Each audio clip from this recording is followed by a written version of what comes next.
Assalamualaikum warahmatullahi wabarakatuh. Halo, apa kabar? Bertemu kembali bersama MT Academy Indonesia, saluran pembelajaran online. Dan pada kesempatan kali ini saya akan menyampaikan satu materi mengenai reaksi tubuh terhadap obat. Mari kita simak bersama-sama. Ada dua pokok bahasan yang akan kita sampaikan pada materi di video kali ini.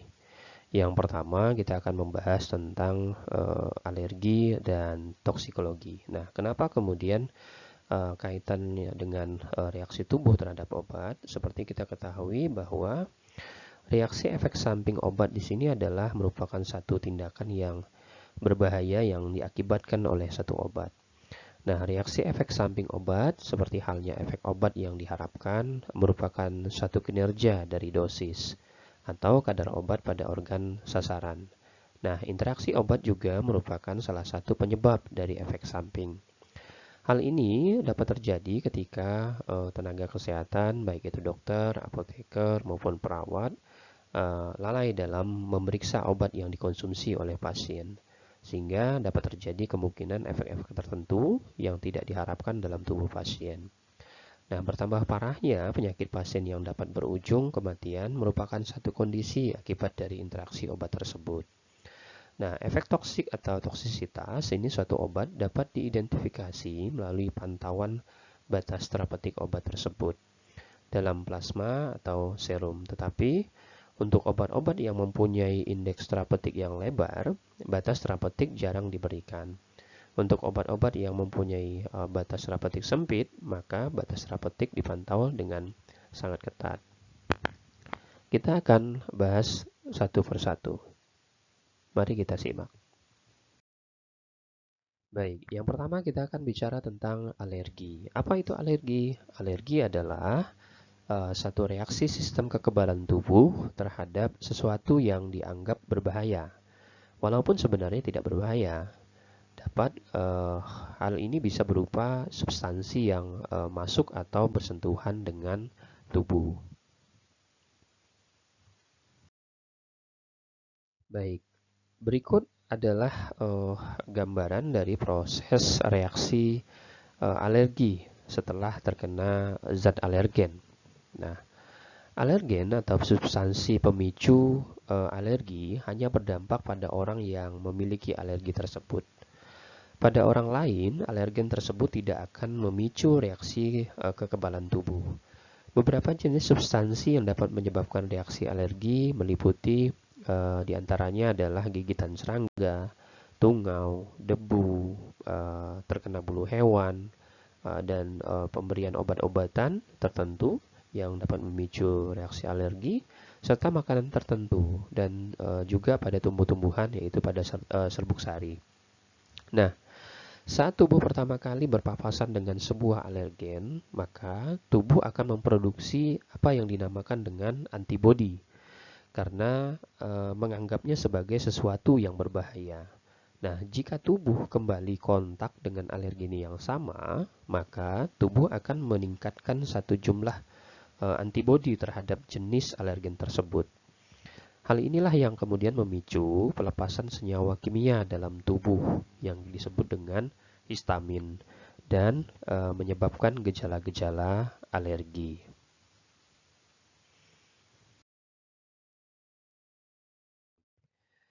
Ada beberapa hal yang perlu diketahui mengenai penyebab dari alergi ini. Nah, penyebab dari alergi ini dapat terjadi dari satu reaksi sistem kekebalan tubuh atau imunitas terhadap satu bahan atau zat asing yang disebut dengan alergen. Nah, alergi dapat berasal dari jenis makanan atau obat-obatan. Nah, untuk jenis makanan, sebagian besar penyebab dari alergi makanan ini adalah zat-zat yang mengandung protein tertentu, tidak baik itu yang ditemukan di dalam susu sapi terutama, kemudian putih telur, kemudian gandum, kedelai, udang, dan lain sebagainya. Kemudian alergi yang berasal dari obat biasanya diperoleh dari obat jenis penisilin dan turunannya yang paling banyak menimbulkan reaksi alergi. Nah, jenis obat yang lain juga bisa menimbulkan kecenderungan alergi. Misalnya adalah jenis sulfa, barbiturat, antikonvulsi, insulin, dan anestesi lokal. Nah, alergi obat ini terjadi karena tubuh seseorang yang sangat sensitif, sehingga bereaksi secara berlebihan terhadap obat yang digunakan.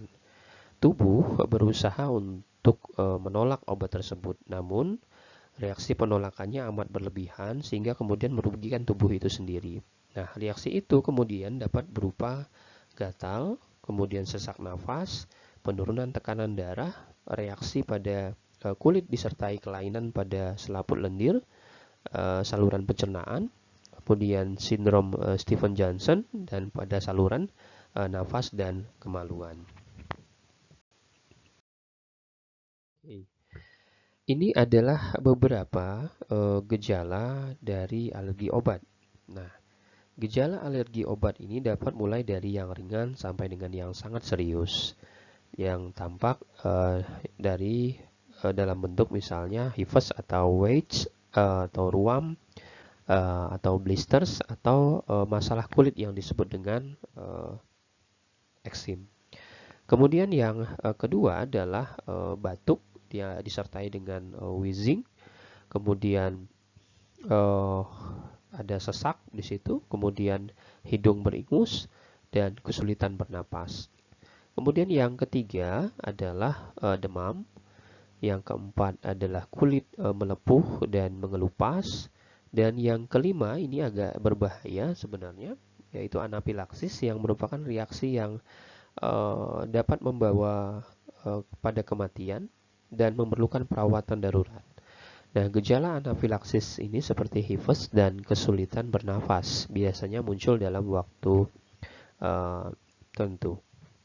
Kemudian gambaran lain yang menandakan adanya alergi obat adalah adanya penonjolan kemerahan seperti orang terkena cacar, kemudian adanya timbul biduran, kemudian timbul kemerahan pada kulit yang disertai dengan sisik kulit. Kemudian yang keempat adalah adanya perdarahan dalam kulit, seperti kemerahan yang tampak pada penderita demam berdarah. Dan yang terakhir adalah adanya radang pada pembuluh darah atau yang dikenal dengan istilah vaskulitis. Dan beberapa reaksi-reaksi lainnya seperti kemerahan, penonjolan bernanah seperti jerawat, dan kelainan gawat darurat lainnya seperti kulit seperti terbakar yang kemudian itu perlu mendapatkan penanganan lebih serius. Nah, ini adalah obat-obatan pemicu alergi. Nah, beberapa penelitian mengungkapkan bahwa reaksi yang tidak diinginkan pada penggunaan obat alergi ini terjadi biasanya pada sekitar 2% pengkonsumsi obat.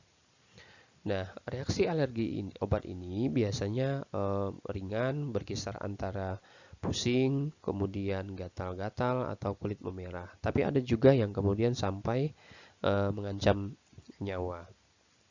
Nah, alergi obat biasanya terjadi karena tubuh seseorang sangat sensitif sehingga bereaksi secara berlebihan terhadap obat yang digunakan. Tubuh dalam hal ini berusaha untuk menolak obat tersebut. Namun reaksi yang disampaikan di awal tadi bahwa reaksi tubuh melakukan penolakan yang amat berlebihan sehingga kemudian dapat merugikan tubuh itu sendiri.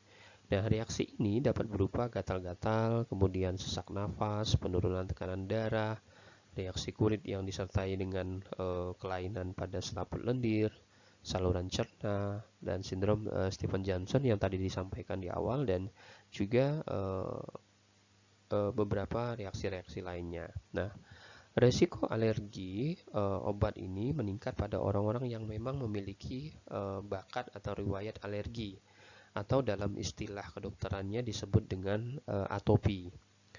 Untuk menghindari terjadinya alergi obat ini, maka perlu kerjasama antara pasien dan tenaga kesehatan untuk di mana pasien harus secara jujur menyampaikan hal-hal apa saja yang kemudian dapat mengakibatkan terjadinya alergi pada diri mereka, baik itu yang bersumber dari makanan maupun dari obat-obatan, sehingga kemudian dapat dilakukan satu upaya pencegahan terhadap pemberian obat-obatan yang berisiko untuk menimbulkan alergi. Nah, obat-obatan ini diantaranya adalah sebagai pemicu alergi, yaitu penisilin, kemudian obat-obatan sulfa, kemudian barbiturat, insulin, kemudian vaksin, antikonvulsan, dan obat hipertiroidisme.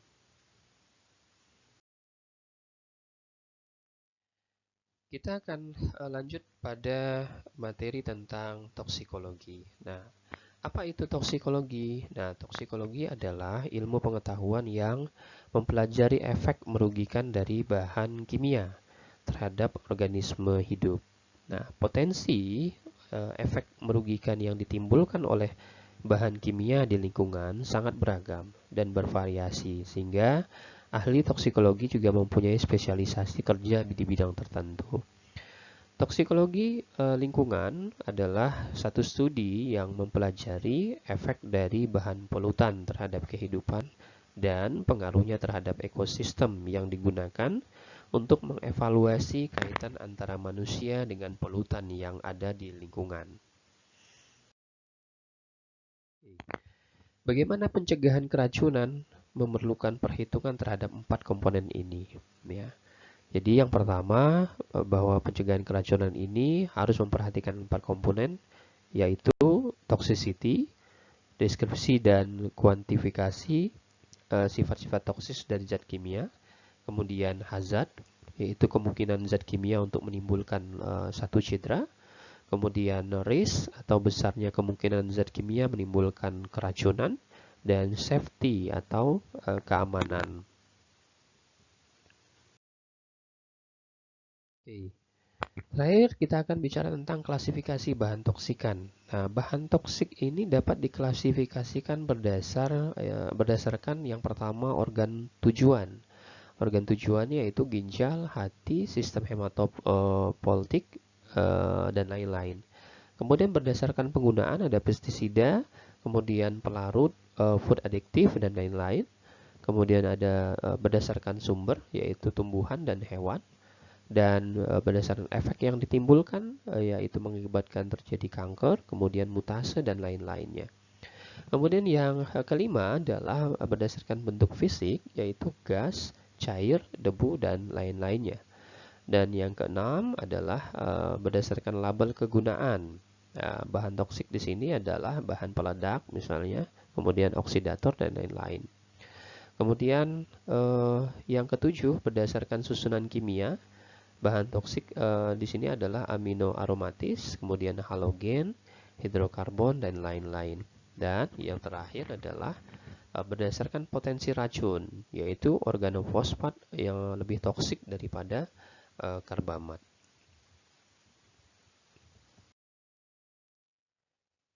Baik, demikian yang dapat saya sampaikan. Anda jangan kemana-mana dahulu. Setelah ini, mari Anda coba untuk mengerjakan satu kuis pada sesi ini.